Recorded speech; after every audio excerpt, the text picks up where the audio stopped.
been the recipient of. Yeah. So, yeah, they're good. They're good, yeah. Oh, with Barry, Calvin coming out of that Cleve surgery. Are you at Wood? Yes. Senior, you know, and he said, you know, he comes over and says, well, they give you a lifetime guarantee. You can, yeah. I'm good. Are you ready? Are you ready? Okay, Tim, are you ready?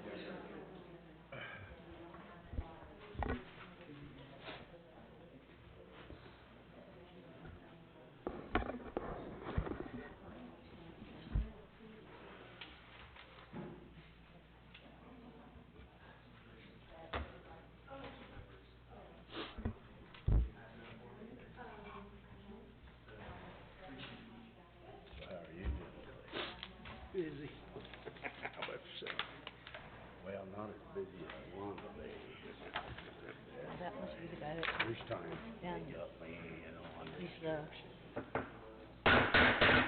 New superintendent. We'll go ahead and call a Parowan City Council meeting to order for September 9th, 2021. At this time, we're going to turn the time over to Matt Yell for the prayer and the pledge.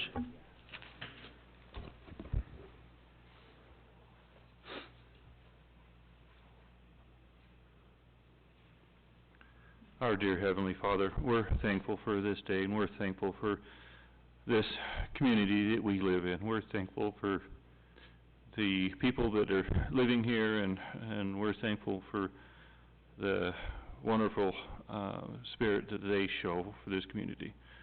At this night, we ask for a blessing to be upon us and the people here, that we can be able to have a peaceful meeting, that we can be able to be guided and directed by Thy Spirit, that we can be able to know the direction that You would like us to go, and also the city would like to go. We're thankful for everything that we have gotten. We're especially thankful for our families and the time that we can spend with them. And I say these things in the name of Thy Son, Jesus Christ. Amen. Amen. Please everybody stand and follow me. I pledge allegiance to the flag of the United States of America and to the republic for which it stands, one nation, under God, indivisible, with liberty and justice for all. Thanks, Matt. Thank you. Thanks, Matt. Thank you, Matt. I appreciate that. Okay, do we have any declarations of conflict or personal interests with any of the agenda items tonight? No. Okay. All right, at this time we'll go ahead and open up the meeting for public comments, if anybody has anything they'd want to say.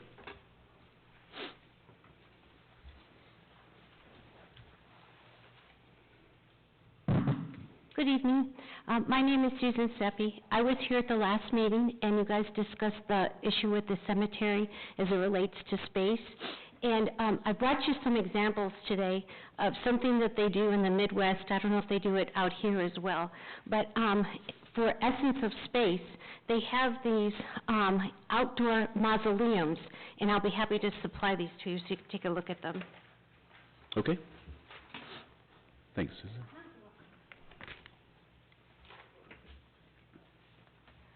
So the one picture shows the outdoor mausoleum with very small boxes. Those small boxes are utilized for cremations. So as you can see, they can go as high as like 5 tiers, and then the crypts are also probably about 3 tiers, but they're shorter because of the fact the cremations are smaller. I just thought that you might want to consider that in regards to the fact that we're running out of space in the cemetery. I don't know if it's cost prohibitive. I don't know what the cost is, but it would save on space because everything would be utilized into buildings. So I just wanted to submit that so the city could take a look at it and see if it's something that would be fiscally responsible and conducive for the cemetery, whether we do it in the existing one or going forward in a new one. That's all I had to say. Susan, thank you. Thanks, Susan. Thank you. We talked about this, Yeah. Mm-hmm. Cleve brought it up. and that looks nice. All right, anyone else? Okay, we'll move into the consent meeting. Do I have a motion to approve agenda items 1 through 2? I move that we accept the consent agenda, approve the consent agenda as printed. I second. Okay, do we have any discussion? Point of information, Mayor, does this cover the warrant register that we did not vote on last time? Okay, thank you. Registers. Okay, any other discussion? Okay, all those in favor say aye. Aye. Any opposed? Motion carries. Okay, we'll go into the action meeting, agenda item number 3. This is the American Rescue Plan Program and Opportunities, and Nathaniel? Okay, we'll turn the time over to you. Hi, Molly Halterman, representing Parowan Economic Development as well as Parowan Chamber of Commerce. Thank you. So I met with Nathaniel during COVID and then also in February during the year with his group, and they kept asking what Parowan needed, and I didn't want to dare speak for our council, mayor, or Parowan City. So I encouraged him to come and present this information to you directly himself, and just be thinking while he presents how you could apply this to either your priorities or what matters to you most right now, what you're talking about the most, but most importantly, you'll just have the information directly from the person who's been appointed to share this with city governments. So this is Nathaniel Martinez. All right, thanks, Molly. Thank you, Molly, for the introduction. I am Nathaniel Martinez. I'm with the 5-County Association of Governments. I am an economic development planner with the Community and Economic Development Program at 5-County. I don't know if you have my presentation pulled up there. Yeah, no problem. Today I'm going to be giving a brief presentation on the American Rescue Plan and the various programs that have come out of that relief funding through the Economic Development Administration. Kind of a little background on myself and my program.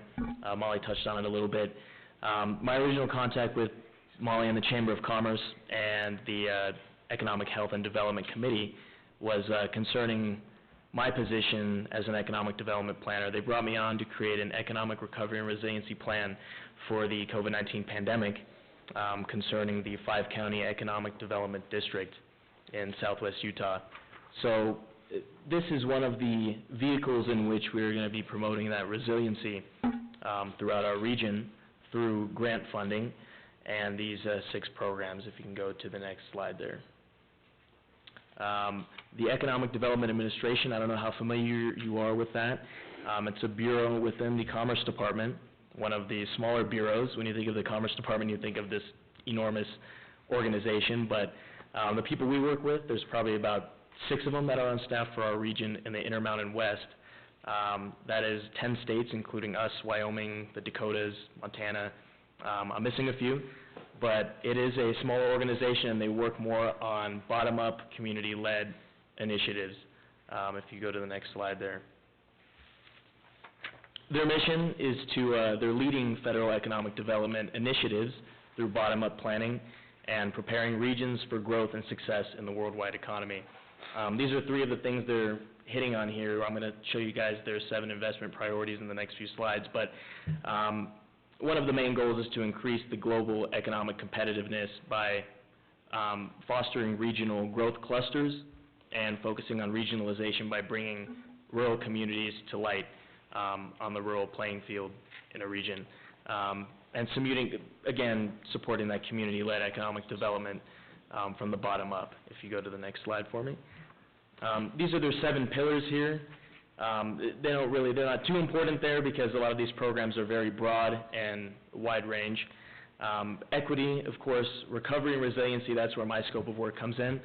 Workforce development, which is so important here in southwest Utah. Manufacturing and supporting the manufacturing sector. Technology-based development. Environmentally sustainable development with a focus on environmental and sustainable power generation, as well as supporting that export and foreign direct investment on the global stage. Next slide, please.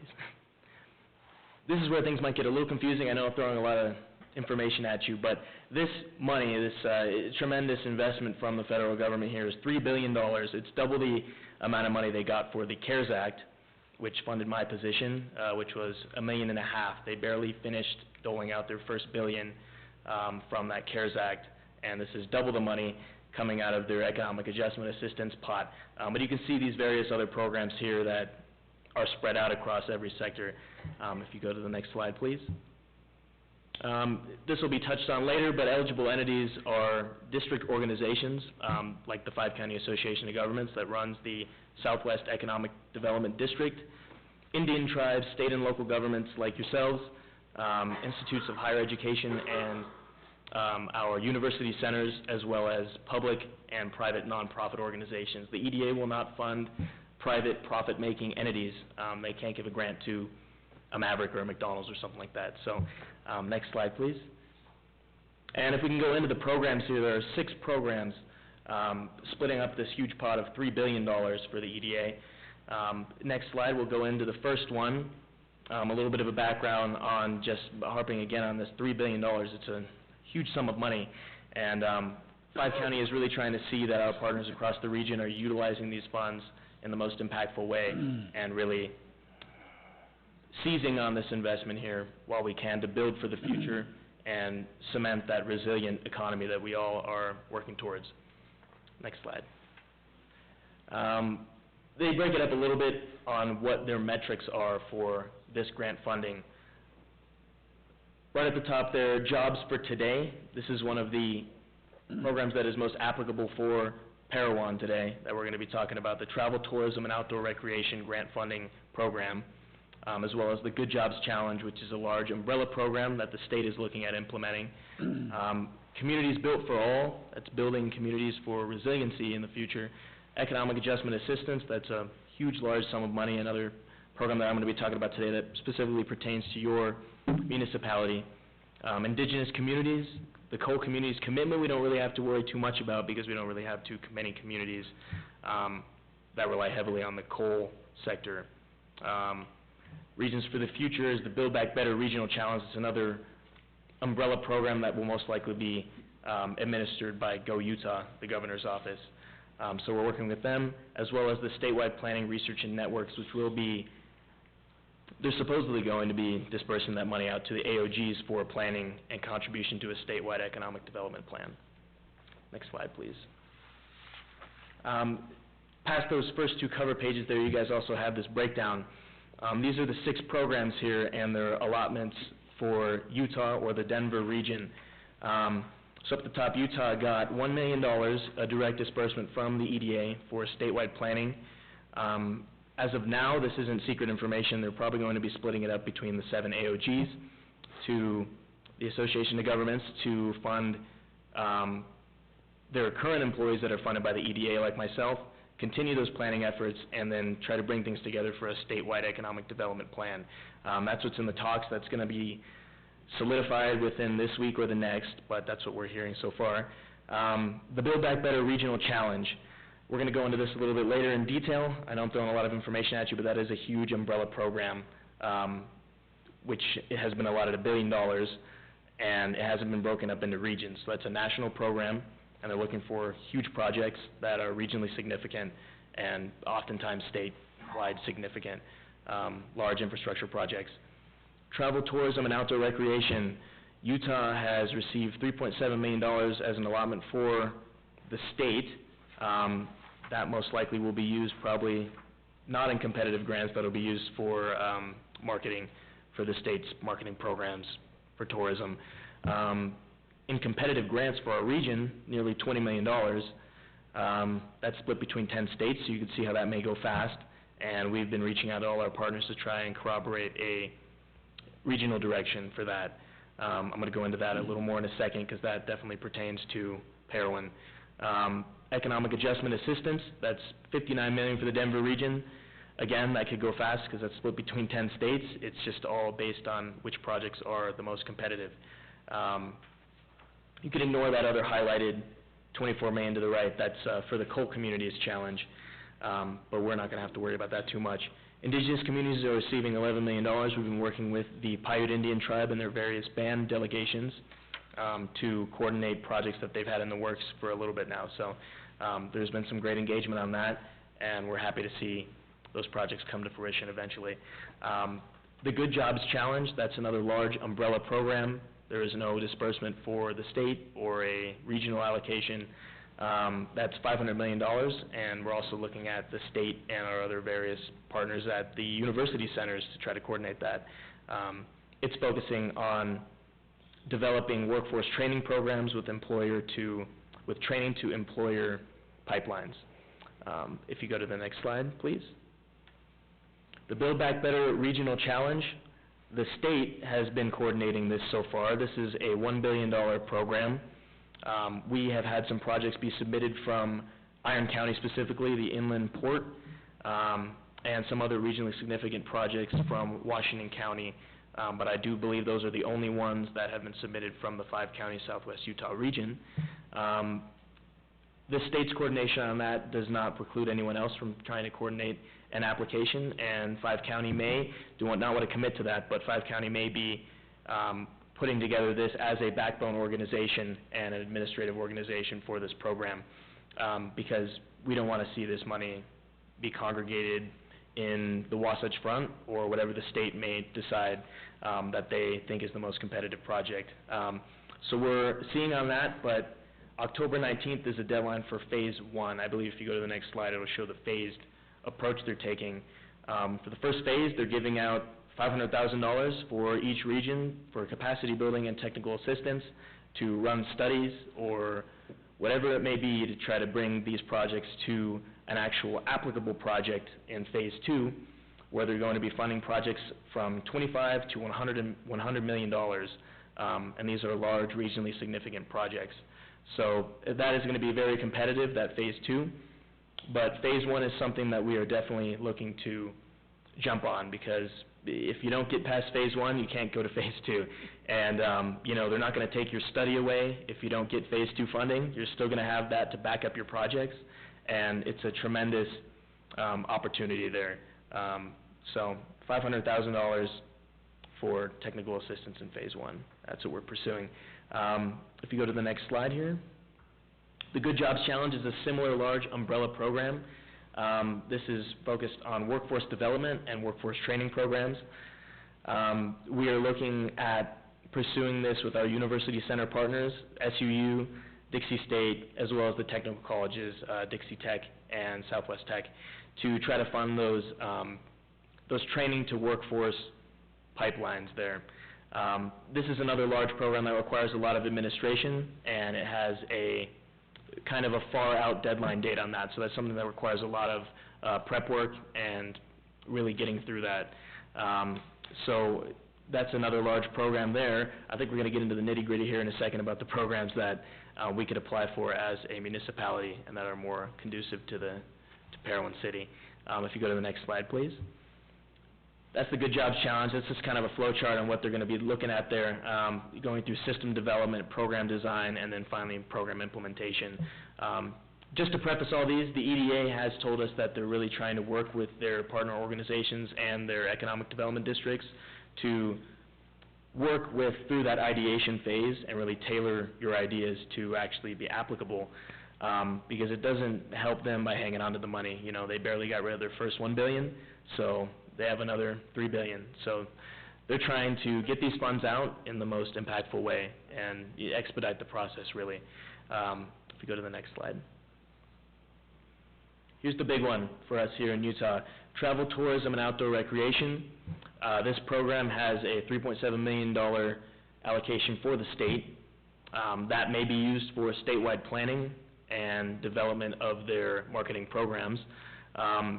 Something that we would be interested here is the Travel, Tourism, and Outdoor Recreation Challenge. That is $19 million for the Denver region, and that would be applicable by municipalities, economic development districts, tribal organizations, nonprofits, whatever it may be. And it could be used for a very broad range of projects, from construction, non-construction, program development, basic infrastructure to support a travel and tourism economy. The main metric for these are they just want to see that you are promoting skilled and high-level jobs. They want to see an increase in jobs and stable jobs. So what that may look like for a high-level job for a travel and tourism economy, they don't specify that, so there is a lot of leeway on that. I'm not familiar with very many high-paid high-skilled jobs in a travel and tourism industry.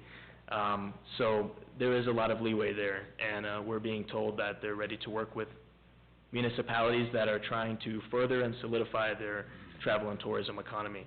If you go to the next slide, please. Indigenous Communities, they're having $11 million as an allocation for the Denver region.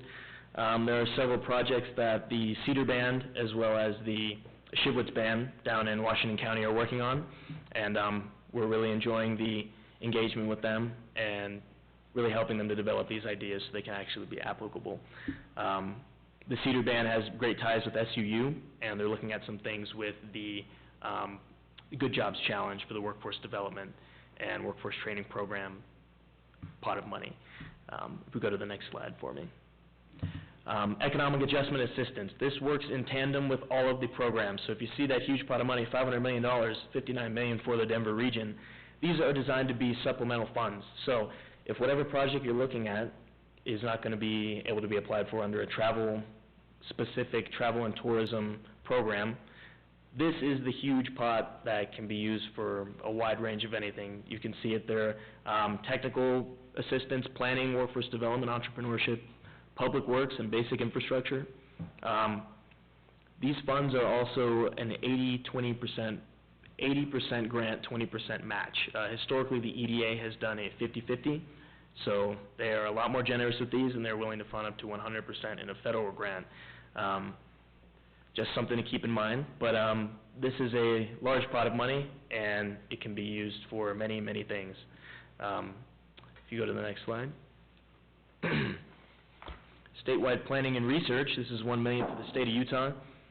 We have been told this is going to be dispersed most likely to the Association of Governments to continue their EDA-funded positions and eventually have their planners, like myself, contribute to a statewide economic development plan in collaboration with all of our municipalities. There's 38 municipalities that 5 County serves within the 5 County Southwest District, and we want to bring all those voices to the table for this. So, go to the next slide, please. We can skip this one. It's the same thing. They just want to preface it with thinking big, all of your projects. They want you to think big and for the future, and really lean on that resiliency aspect. That's why I'm here today, because my scope of work is to plan for future economic shocks, such as a pandemic, by using economic development as a tool to foster that resiliency in communities across the region. Next slide, please. I have some contacts here. You can find all this information and more, all the detailed information at eda.gov/ARPA. They have all of a breakdown there, as well as the real nitty-gritty of how to actually apply and the notice of funding opportunities. They're long documents full of legalese. They're about 45 pages long, but they'll have everything spelled out in plain English. So they also have webinars that they've been holding, and we had a roundtable at 5 County with our economic development representatives from the EDA, the Chamber of Commerce, and Economic Development and Health Committee were present for that, and I think it was a great event. All of our communities had lots of questions, and they gave us lots of great feedback. Our representative, her name is Jamie Hackbarth. She's not on there, but we've been working with her very closely to tailor these ideas and see if we can get as much of this as we can. And then I have my contact there I work for the 5 County Association of Governments again, and my name is Nathaniel Martinez there. We have a website for 5 County Economic Development, 5countyecon.org. And that's kind of the long and the short of this presentation here. I know it's definitely a shotgun blast, and I threw a lot of stuff at you, but I would like to hear if you have any time for comment on that, your ideas and what your priorities are, because 5 County is here to fill in any gaps and offer any technical assistance with these programs. Thank you very much. Thanks, Nathaniel. Thanks, Nathaniel. Thank you. Does anybody have any questions? Thank you again. All right, Nathaniel, thank you. Ready to get started. Okay, we'll move on to agenda item number 4, Iron County School District Bond Initiative, and Ben Johnson. Hey, thank you. Gal, I'm a little bit nervous to be up here. You guys are kind of intimidating up there. So as I was sitting there, I was thinking, my heart's pounding a little bit fast, and sitting on this side is a little different. But first off, I want to express my general appreciation for what you guys do. Oftentimes it's unthanked. You make hard decisions, and I appreciate what you do for Parowan and for our community. I have to tell Callie, I was having a conversation with my mom the other day, and we were talking about a problem that it was down in Cedar City and the city, and I said, you know what? Very rarely, if ever, happens. We don't ever call a city and say, hey, thanks, my trash got picked up today, my water was working this morning, my power was on. Those phone calls don't come in, but if something's wrong, we'll call and tell you right off. So thank you for what you do. And I appreciate you giving us some time to talk today. Todd, I'll have him kind of go through and do a presentation. It's been really interesting as I've learned about the bond initiatives and how bonds work for school districts. There's certain things that can be done and certain things that can't be done. As the school district, they can't promote a bond. They can't tell you ought to vote for this, it's a good thing. They can't really promote a bond. They can give you facts, and so that's what Todd will do tonight. I'm your elected representative and a community member, so I can tell you I think you ought to support the bond. But he'll kind of run through some of that information to tell you what's on the bond and why it's important, and especially why it's important to Parowan. There's one key piece in there, and I'm going to kind of let the cat out of the bag a little bit early. There's one key piece in there that you need to recognize. So many of you have had a lot to do with our schools and our education. You've had kids that go through there, and you've seen some of the challenges that we face over here in Parowan. We've worked really, really hard to make sure Parowan's not left out of this. Okay, and so what the bond will include for us over in Parowan is actually a multi-use facility. You know where the tennis courts are currently located over there at the school? This would be located in that area. And it's in effort to try to make sure that we are meeting the needs of all of our youth in this area. So first off, our high school kids still go to lunch in the elementary school lunchroom, same place you went when you were in kindergarten. You go to lunch over there. This would be a high school lunch facility. Okay, so during those lunch hours, it would fill that need. The little gymnasium over at the high school, everybody knows how small it is. They can't hold the PE classes that they need to in there.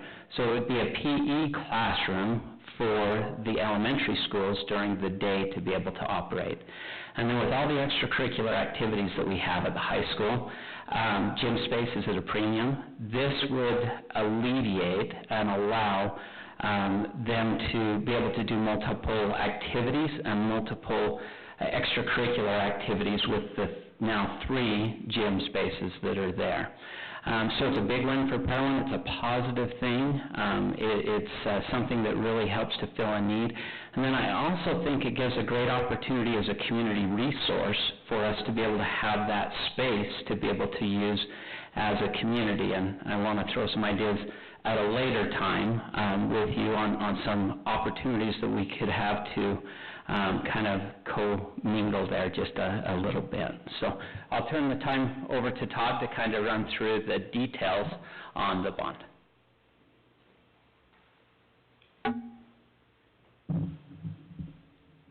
Yeah, if you could put that in the presentation mode right there, the little icon right next to the sizing bar.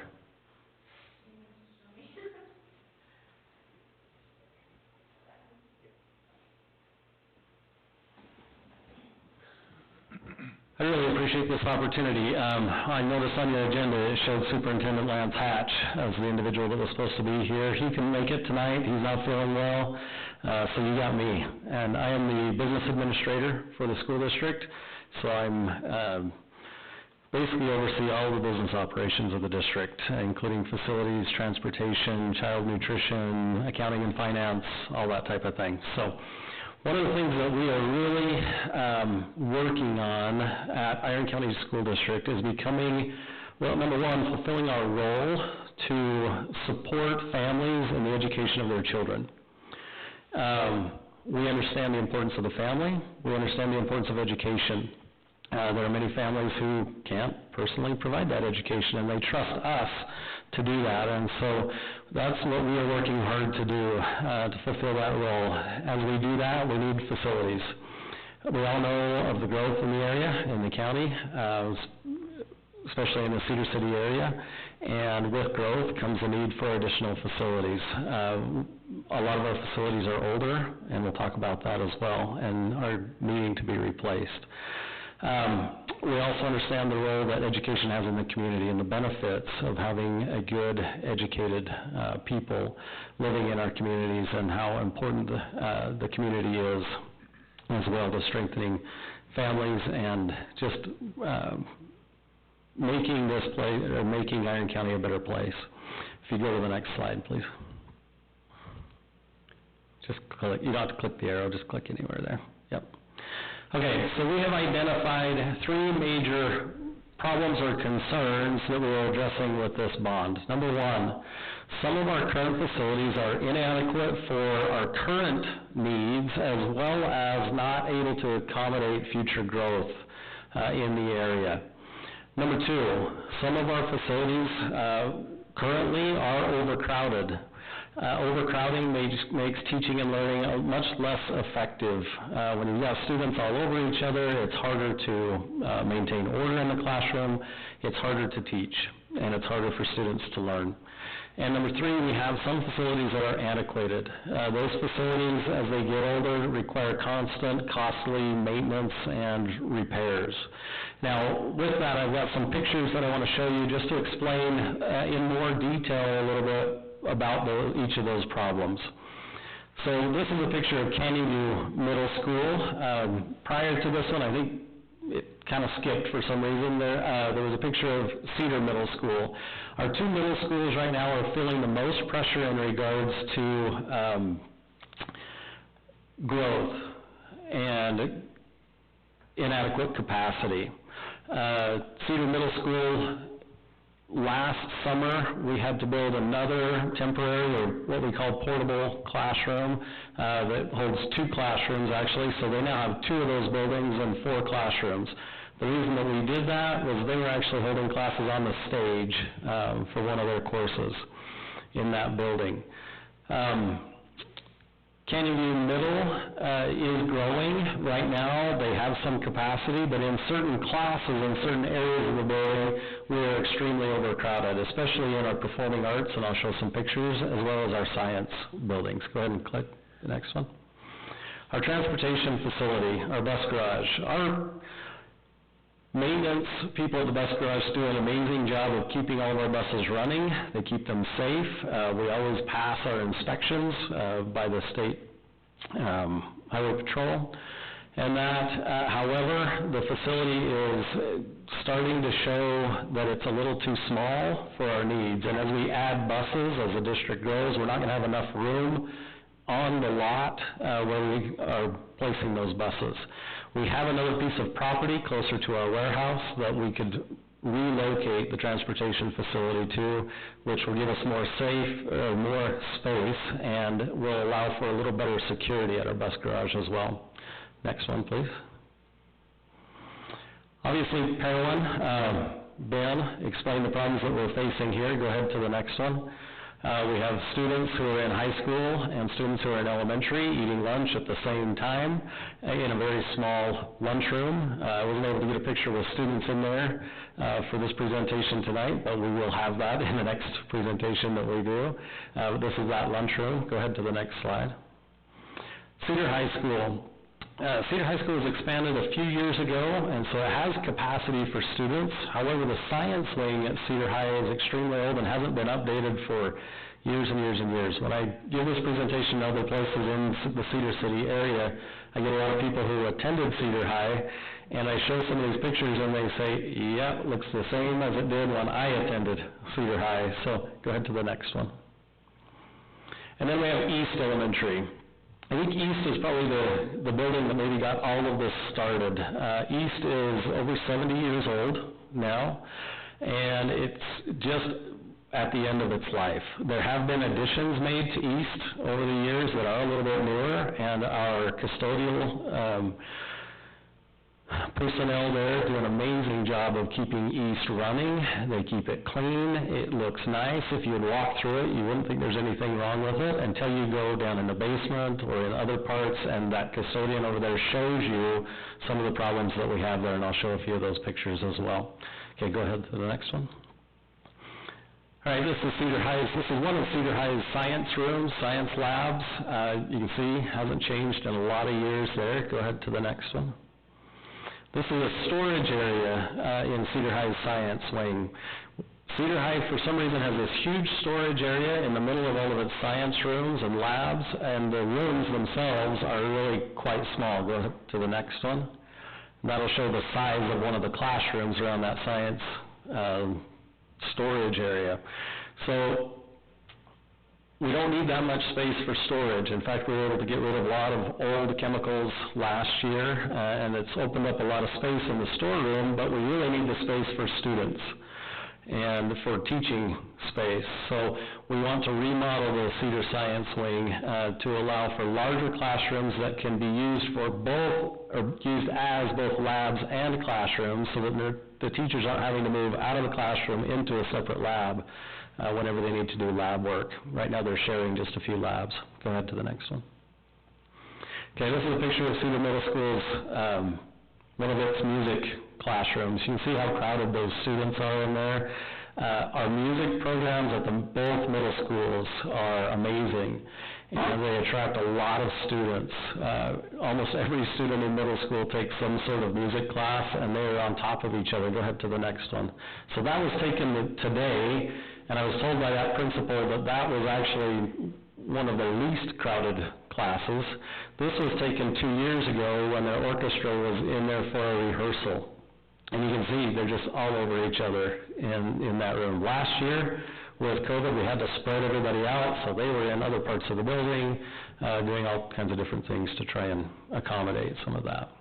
Go ahead to the next one. And it's very similar at Canyon View Middle School. This is one of the science rooms at Canyon View Middle School. This is a lab. Currently, 6 teachers share 2 labs. They have classrooms where they do their classes, but when they have to do lab work, they're sharing 2 labs at Canyon View Middle School, and it's a similar situation at Cedar Middle School as well. Go ahead to the next one. This is, again, another picture of Cedar High's lab. You can see how old and worn out some of those tables and things are. Go ahead to the next one. Oh, that's all right. One more.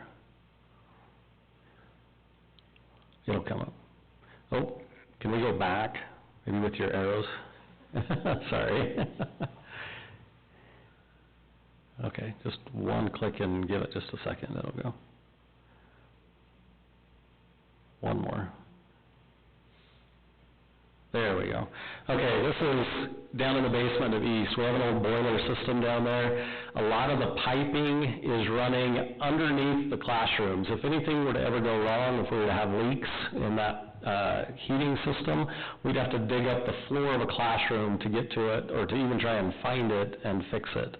We also have some settling issues in that building, and it's not super visible right there, but you can see where the building is starting to crack, where some of the bricks are starting to fall off, and that at East. So it just really needs to be replaced. Okay, go ahead. And one last thing, this is in that PE room at Parowan Elementary School. With the rains recently, we had some leaks, and it started to buckle that floor. Now we'll go in and we'll repair that floor, and that'll be fine. But that gym is just not, that's not even really a gym, and you all know that better than I do. It's just not quite adequate enough for our students to have PE in there, especially in the wintertime. You know, during the fall and the spring, they can go outside, they can do those types of things, but in the winter, we need a spot inside where they can have those PE classes. Okay, go ahead and move to the next one. Okay, so the solution. First of all, we want to expand both of our middle schools by adding performance arts rooms that will be bigger, that will be able to accommodate all of the students in those classes. We're going to add science labs at both middle schools and some general classrooms at Cedar Middle School. The original plan a couple of years ago was to add some general classrooms at Canyon View Middle. However, we've kind of reassessed growth, and we've looked at the amount that we feel that we can ask for in this bond, and we've decided to cut some of those general classrooms out and maybe save those for a later date. We feel we have enough space there in general classrooms. Once we add the performing arts rooms, the science rooms, that'll open up some other general classroom spaces. Number 2, we want to remodel the science wing at Cedar High School to update that and increase the size of the classrooms and the lab space there. Number 3, we're going to relocate and construct a new transportation facility that will allow for growth there and improve the safety and security of those buses. Go ahead to the next one. 4, which Ben talked about, constructing a multi-purpose facility here in Parowan, providing a kitchen and lunchroom for Parowan High School, an improved PE space for Parowan Elementary, and additional space for extracurricular activities as well.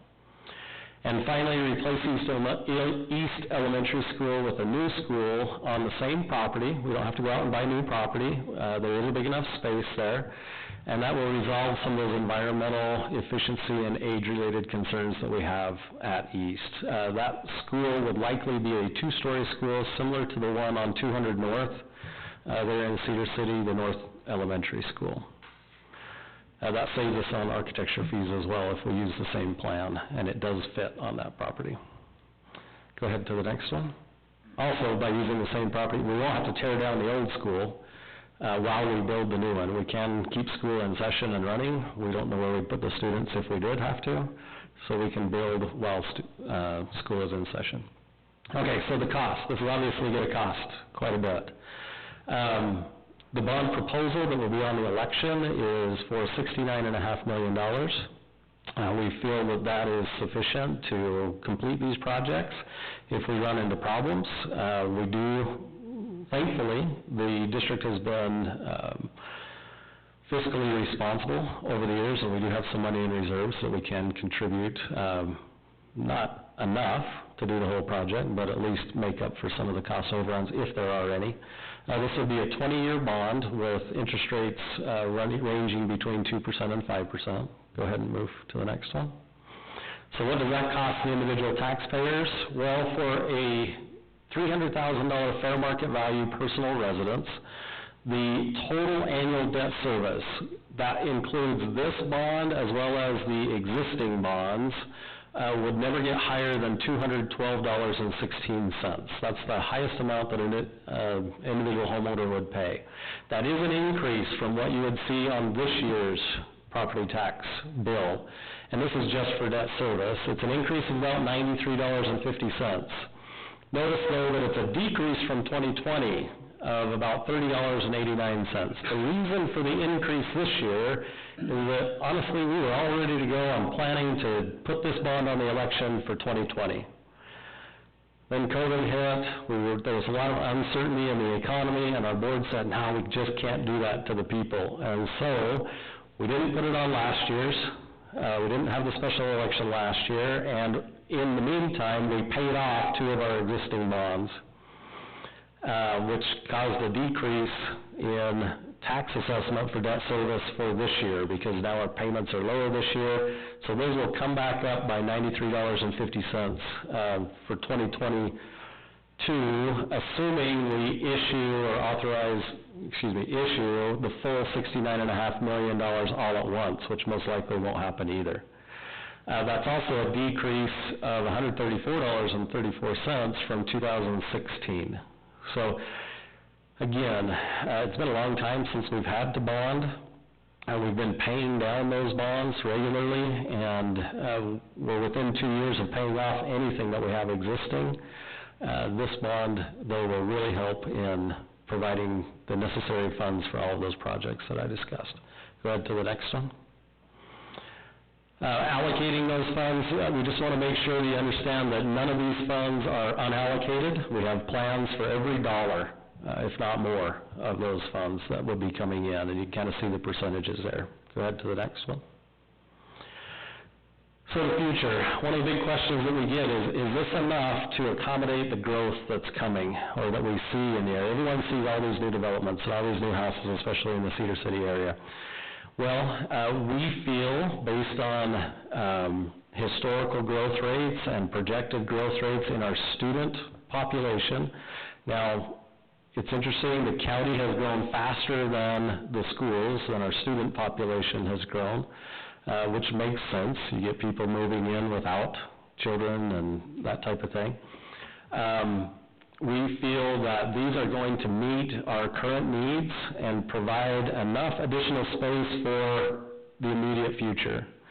However, these bonds have been structured so that if we need to, in 2 years, we could come back with another bond proposal for about $30 million with zero tax impact, which would be really nice.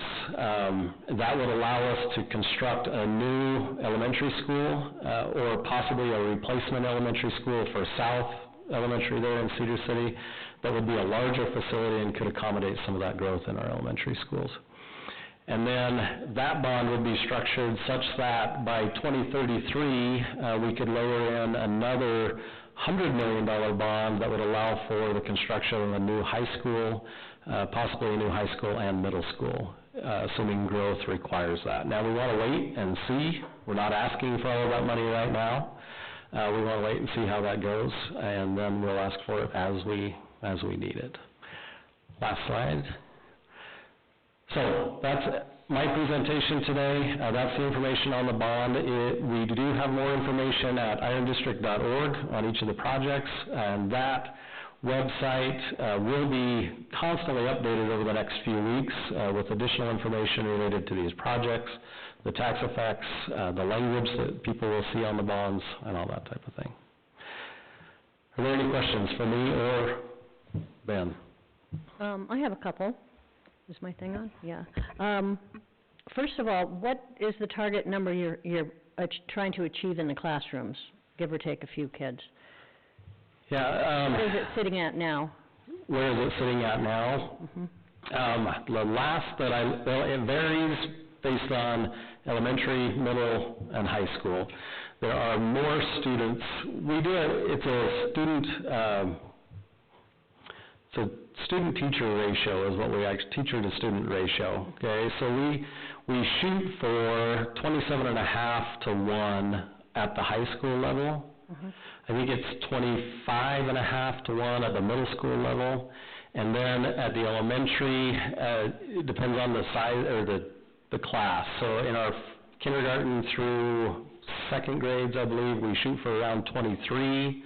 Because it's important that those classes are smaller, and then we're anywhere from 25 to 30 in our third, fourth, and fifth grades.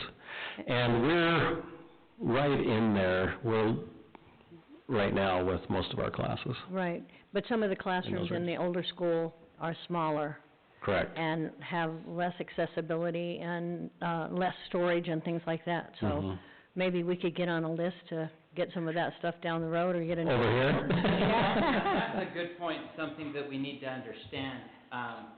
These schools that we're talking about, like East, and if they don't get done, Parowan at some point needs to get renovated or replaced, the elementary school. We don't get these out of the way, we're simply going to be kicking that can down the road to where we won't have the opportunity when we need that to be taken care of, to do that. So I'm glad you recognize that point. Yeah.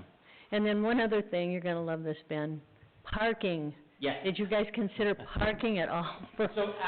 Absolutely, and that's one thing. So the bond takes care of the facility side of things, but there is capital dollars that they're using that are not the bond dollars that will help with the parking in that area. So those homes that are there will come down, open up parking, and so yes, that is being addressed as well. And so HVAC at Parowan is one that is on their capital list. Yeah.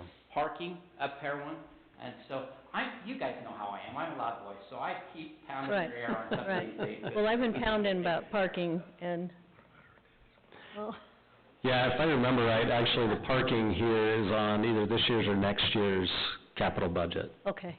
I mean, because it's horrific over there. And we didn't understand exactly how much property you guys own there, because there's some property that might be misused. I don't know. You guys know better than I do. But I just know events and time Rochelle can tell you, she's over there. And the time it takes to even find a parking space and get to the event. And actually, the event center's an excellent idea, because we can't even put on plays and have enough room for the parents to show up.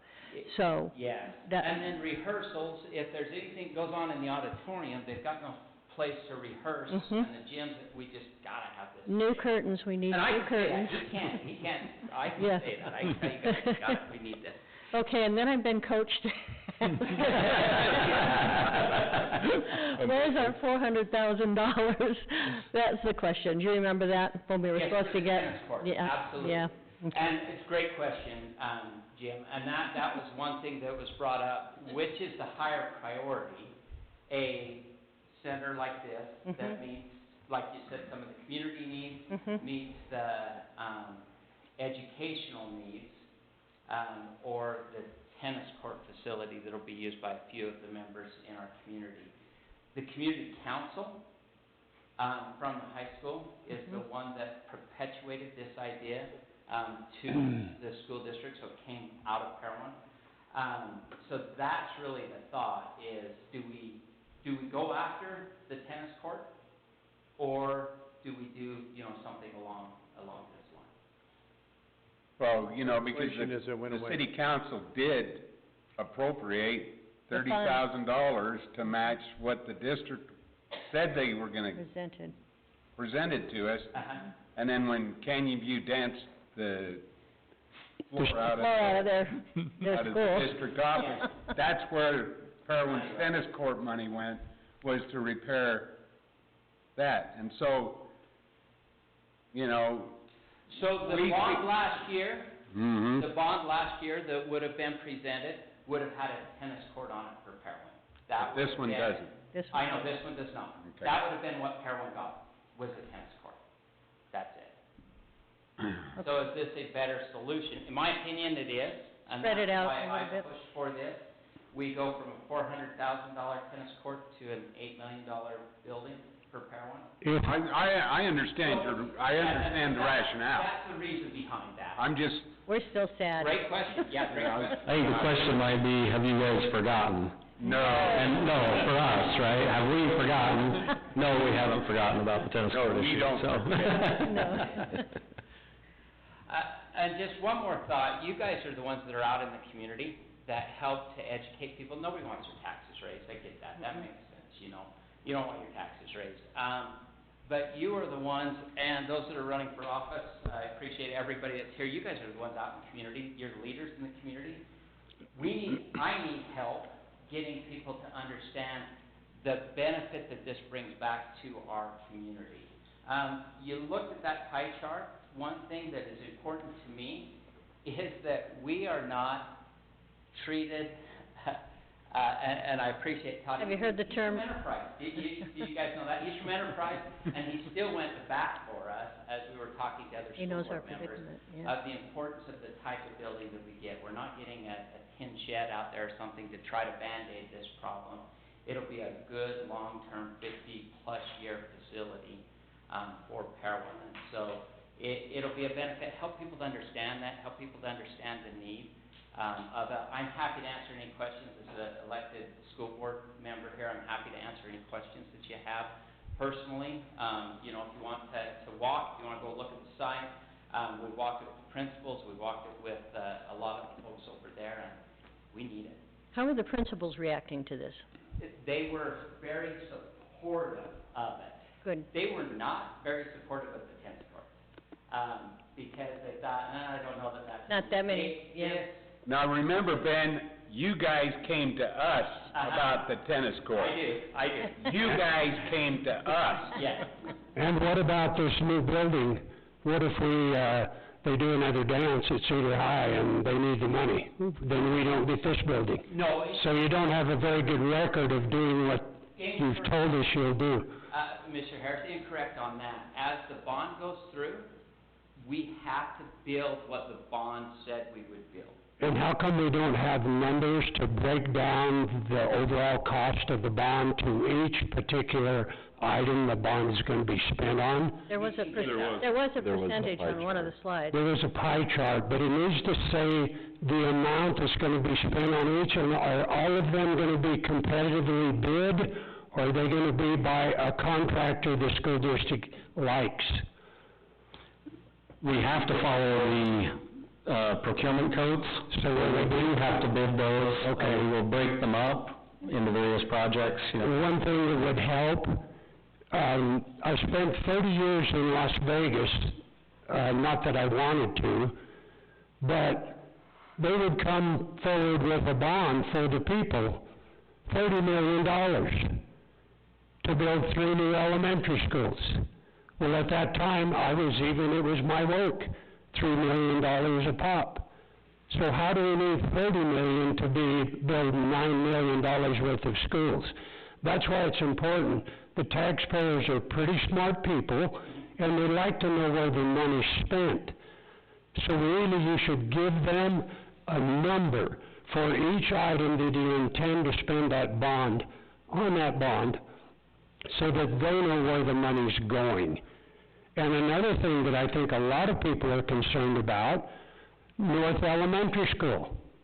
Is it a North Elementary School or a monument to an architect? That's a big problem in school bonds. The schools I built in Las Vegas, they were fancier than the casinos. Children don't need those. And that's a squandering of taxpayer money. So what we need is good buildings that are clean, that last, that are pretty, but they don't need to be a monument to the architect. And if we're going to build another one like North Elementary, I think it's wrong.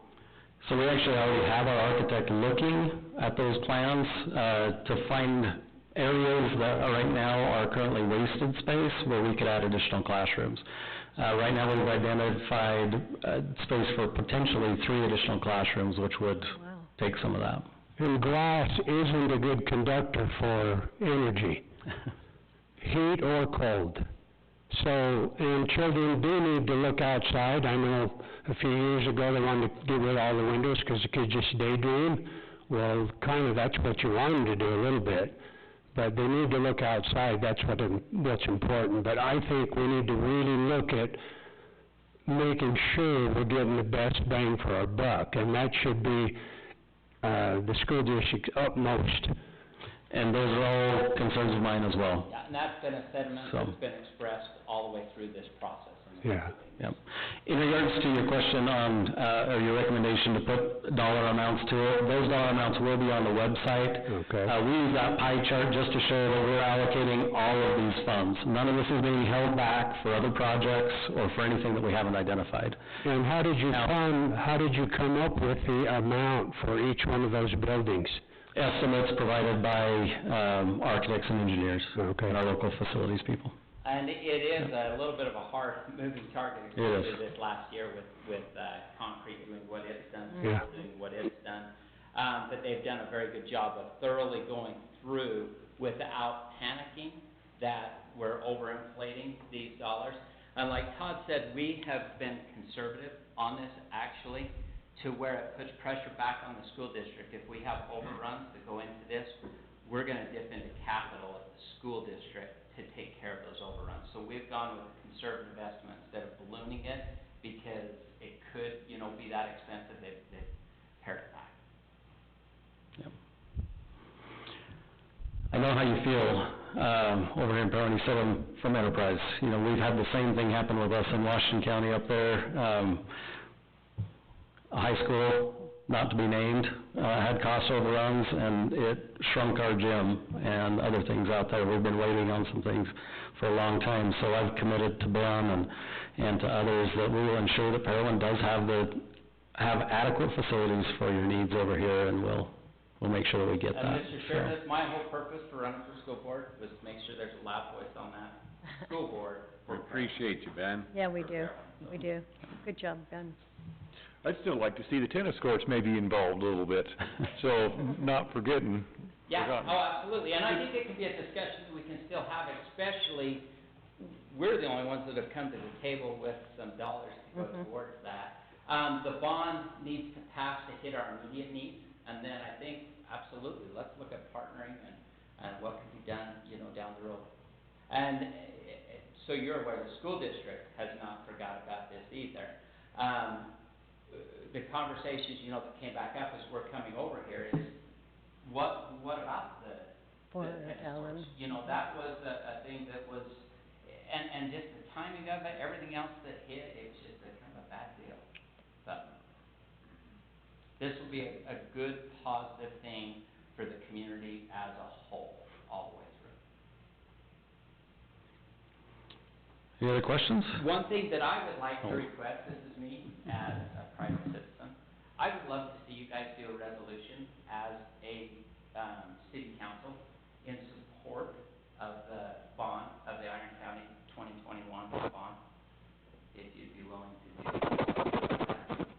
Will you have architectural renderings for each of the buildings so we can do that, see what we're getting for our... We won't, because we don't have money put towards those architectural renderings. I mean, we can give you some renderings, some ideas and some things that are there, but we haven't gone into full design or anything for this. That was a question. I actually got a phone call because we talked about a field house and athletic facility and wondered if we were doing an indoor football practice facility. And of course I want that for Parowan. That'd be great. Our football team would be awesome if we had that. But that's not what it is. We will also have the opportunity to have some input as it goes through the process. And I would love, as we go through this process, if we can get this bond passed, to bring the preliminary designs into you guys to say, hey, what are your thoughts? What are your ideas? You guys have been around the block. You guys know what's going on. I want it to be something that the community's proud of. But as far as renderings and things right now, we haven't even started the design process for that other than blocks laid out. And I can show you and happy to walk through. Principal Bailey over at the high school is a great one to visit with.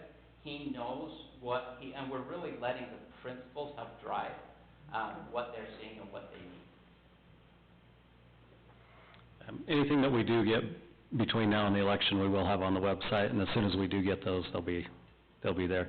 That website is actually going to not just provide information prior to the election, but post-election to show you how those dollars are being spent, progress, when the projects are timed and that type of thing. And what is that website? irondistrict.org, and there will be a big button that looks just like that logo right there. There's not a lot there right now other than a few things, but we're creating content every day. Okay. All right, Tom, Ben, thank you. Thank you. Appreciate it. I just got one question. What are you going to do with the bonds in 2 years? You said the bonds retire in 2 years? All the bonds retire in 2 years? The existing bonds, That's what I'm saying. The we have 2 payments left. So what happens after those? Is that going to drop the taxes back, or? Yeah, Unless we request an additional bond. So that's what, you're looking at the bond rate. If it stays the same, then we have future requests that will come forward at a later date to keep that bond rate at the same. Yeah, there was that chart, it showed a blip here where it comes up to 211 and then another little drop off. That's when those 2 bonds are paid off. So unless we fill in that gap with an additional bond at that time, taxes will drop. But your intent's to fill it in? Our intent is, well, at least right now, we're projecting the need for another elementary school at that point. Yep. Okay. We'll wait and see how that goes, though. Thanks again. Thank you. Thank you. Okay, we'll move on to agenda item number 5, the AARP projects.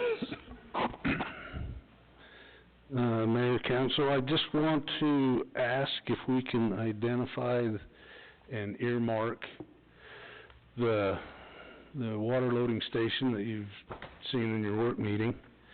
It's estimated, like I said, building costs, $80,000, not to exceed $80,000. Not to exceed, right? Yes. Yeah. We've got one bid back on the fence. That would complete that land application at our sewer lagoons, and a not to exceed at $13,500. It came in at 12 something, but I just want to see if the council would be willing to earmark those so that I could get the construction started on that water station. And Has the money come through on their end? we have received one tranche, which is half the 174. We have not spent any. We allocated approximately 44 to the, in that consolidated effort with the county. Committee. This would be 80, it'd be a total of 137 committed of our 174 that we actually have. I don't know when the second tranche is coming in to complete that. I haven't heard, but we do have that fund available. We haven't spent anything yet. Okay, so we have the funds there. The funds are sitting there. We've got to open the budget and insert them, so yeah, but yeah, they are there. This is to earmark and allocate this money so we could get moving on some of these projects. So does that, project include, the cost of the station itself, is it still this same estimate, Yes. 46? Yeah, I called them, they're still on that same estimate. Okay, and then the rest is construction? The rest is for the construction, the piping. The location, I don't think it's gonna be that expensive, but I just wanted to give ourselves a little bit of leeway. We gotta have that concrete pad, we gotta have it thick enough to support those semis, and we gotta have it drain. And other than that, I think it's a pretty straightforward, simple process. So exactly what site have you decided on? 300 east between the south end of the gravel pit and the 500 north road. The power's available there, so it'd be between 400 north and 500 north on 300 east on that old mixing pad. Kind of on the south side. East side. On the east side of the road. Yeah, but on the end of Yes, the... yes. Okay. So is it south of where they have the entrance into that gravel? South of that entrance, yes. Okay. So you just need a motion to allocate those funds then? Please. I make a motion that we earmark the funds for the water loading station and to complete the fence at the sewer lagoons. I second that. All those in favor say aye. Aye. Any opposed? Motion carries. Thank you. Okay, we'll move on into the work meeting, the general plan review.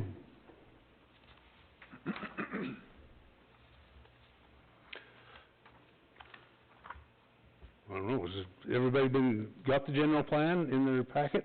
Mm-hmm.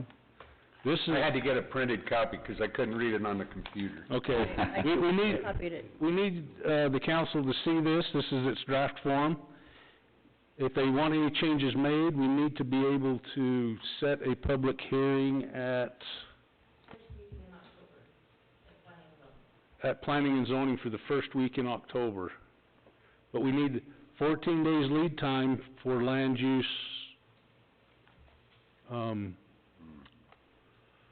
public hearings. So if the council, Dave's been through it substantially through this whole thing. Oh, it's bad. We just need you guys to look at it, and if there's changes or edits. Is it online so we can review it? Yeah, you should have gotten it. Emailed in the packet. Yeah, it's there.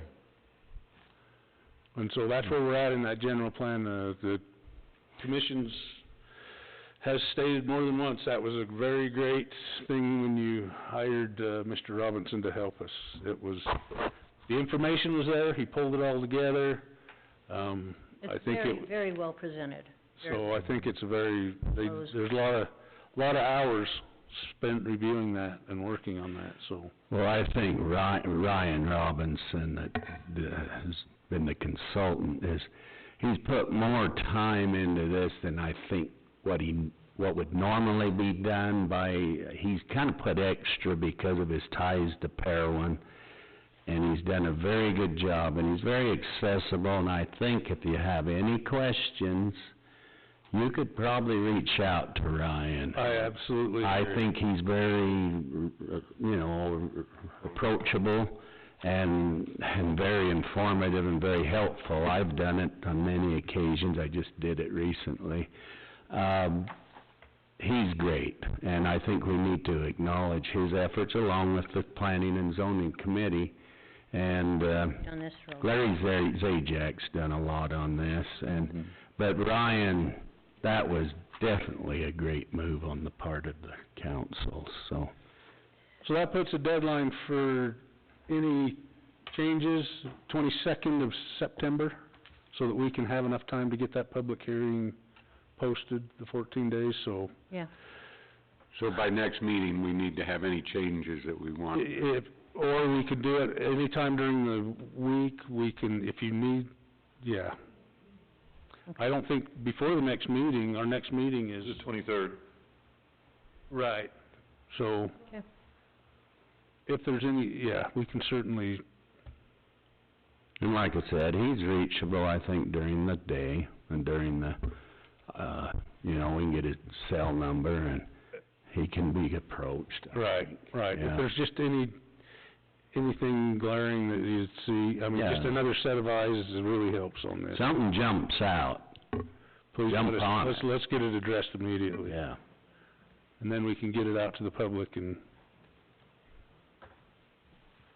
'Cause that's what, I went through it and I saw something, and so I called Ryan, and he is very efficient, and he got on it and made the change, but he also was able to have the ability, better than me, to go through it thoroughly and look for that, idea that I was, talking to him about, and, he can do it pretty quickly and effectively.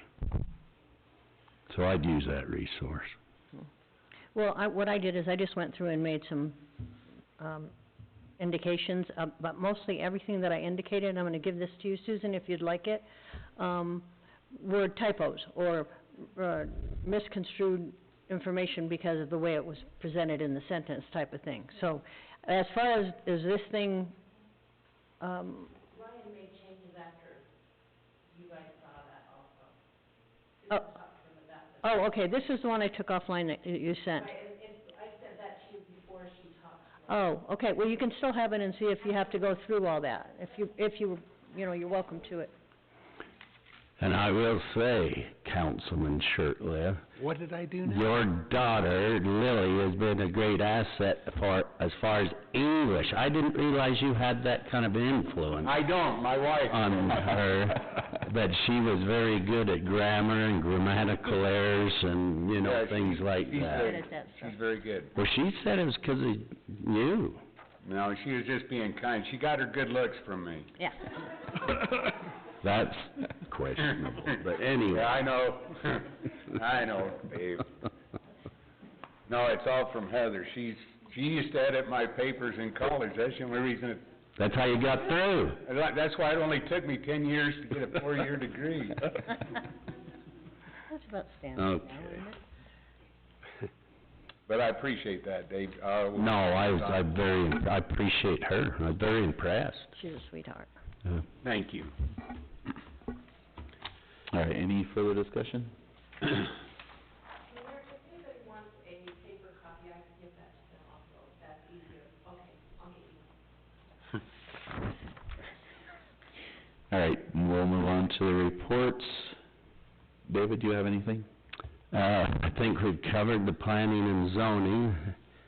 I just wanted to mention that remember the street that they put in on, was it 550, what's the address there? 550 East. 550 East. They've chip sealed it and they've done a great job there as far as, following up and get that into bringing it up to a standard, and so I think it should be mentioned that's been a good move. I think they're taking their responsibility and taking care of that street. So the ones that put it in and build it, not the city. We're talking about those individuals that built that. Tanners and Hortons and Sheltons, I think, down there. So I just thought I'd mention that. And then I was unable to attend the Shade Tree Committee last week, but I understood that Councilman Shirtliff and Mr. Matheson were there, good enough to cover for me, so maybe they have something to report. I don't know. Okay.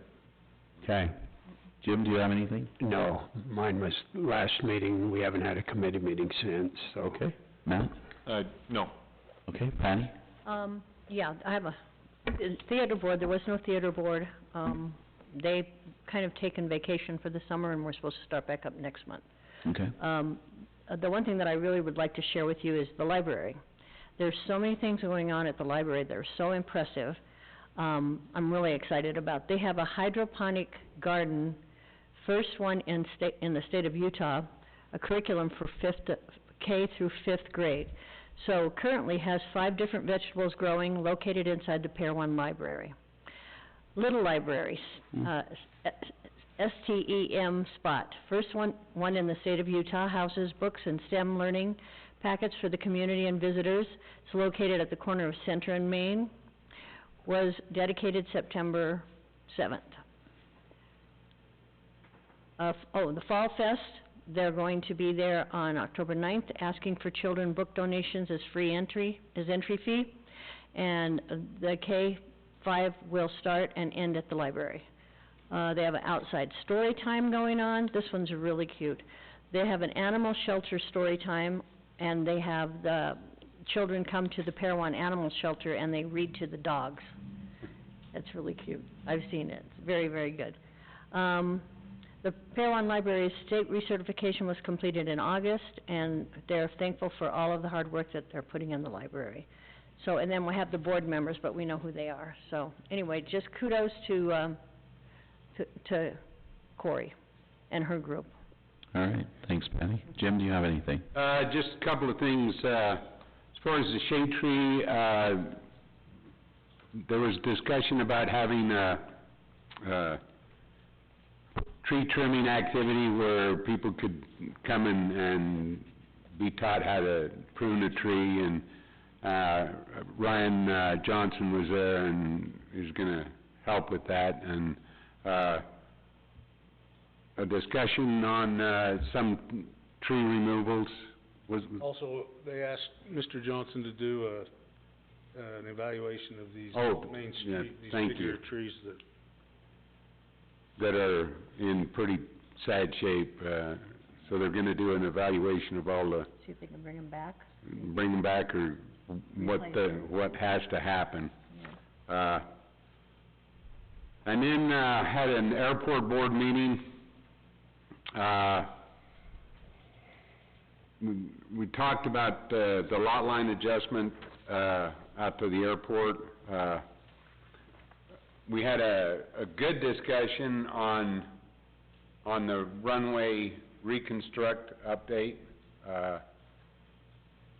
Cleve and I and Mick, we had a meeting with Armstrong Consultants, and it was very informative. There was lots of questions, and Armstrong came up with the answer. One of the things that really impressed me, and I don't know, do you guys remember for the last, as long as I've been on the council, we've been talking about wanting to extend the runway to, well, we finally sat down and had a discussion with Armstrong, Judd from Armstrong, and he said, guys, if you went to the FAA right now and said, we want to build an airport, they would say, build one exactly like you have now.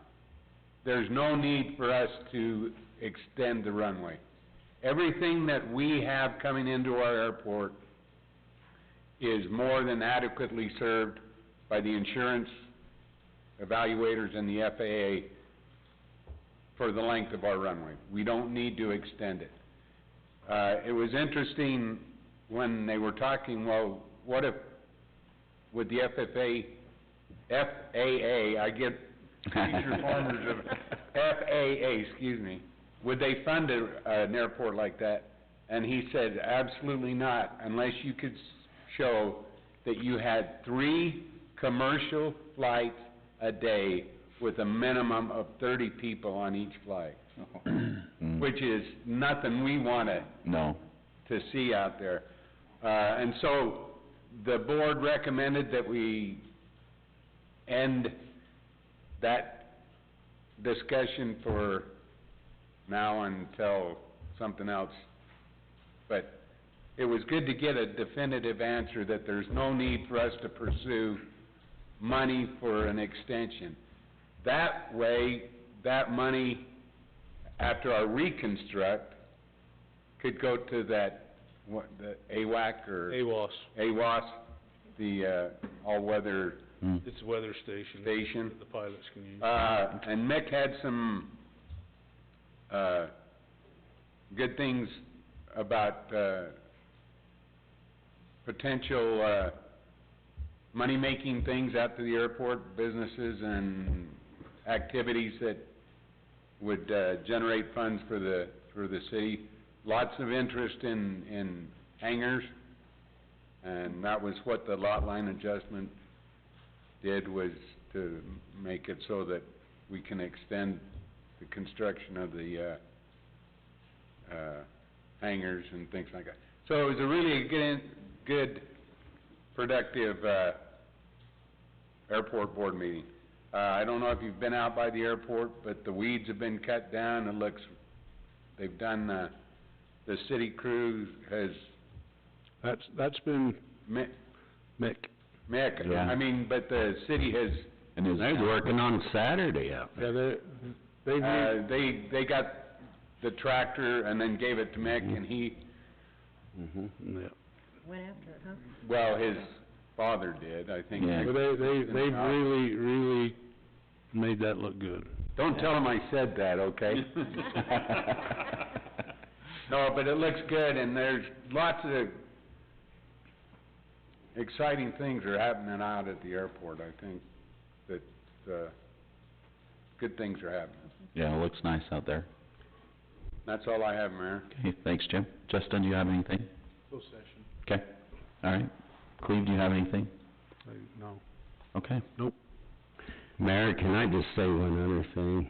Sure. I just wanna thank everybody for their thoughts and their concern and their prayers. It meant a lot to me with this health issue that I just experienced, so. Anyway, I just want everybody to know it was recognized and well appreciated. Thank you.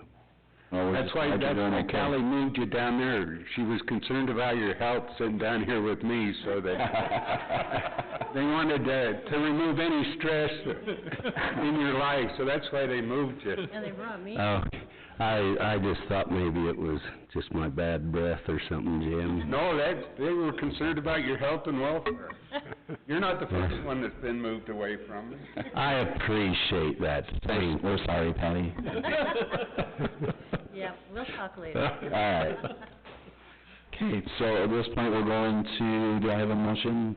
I make a motion that we go into closed session to discuss pending or reasonably imminent litigation, the purchase, exchange, or lease of real property, including any form of water rights or water shares, the sale of real property, including any form of water rights or water shares.